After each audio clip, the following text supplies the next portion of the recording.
اما عائشہ صدیقہ رضی اللہ عنہا بیان کرتی ہیں رسول اللہ صلی اللہ علیہ وسلم نماز میں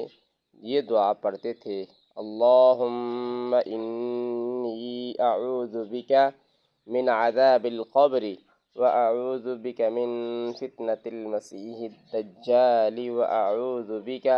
من فتنة المحیاء والممات اللہم انی اعوذ بک من المأثم والمغرم۔ ترجمہ: اے اللہ، قبر کے عذاب سے میں تیری پناہ مانگتا ہوں، زندگی کے اور موت کے فتنوں سے تیری پناہ مانگتا ہوں، دجال کے فتنہ سے تیری پناہ مانگتا ہوں،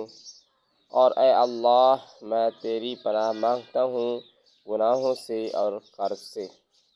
اما عائشہ صدیقہ رضی اللہ عنہا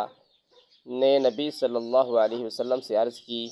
آپ صلی اللہ علیہ وسلم تو قرض سے بہت ہی زیادہ پناہ مانگتے ہیں۔ اس پر آپ صلی اللہ علیہ وسلم نے فرمایا، جب کوئی شخص مقروض ہو جائے تو وہ جھوٹ بولتا ہے اور وعدہ خلاف ہو جاتا ہے۔ اس طرح کی اچھی ویڈیوز کے لیے ہمارے چینل کو لائک کریں، سبسکرائب کریں، شیئر کیا کریں، کیونکہ نیکی کی بات کو پھیلانا صدقہ ہے اور اس صدقہ میں آپ بھی شامل ہوں۔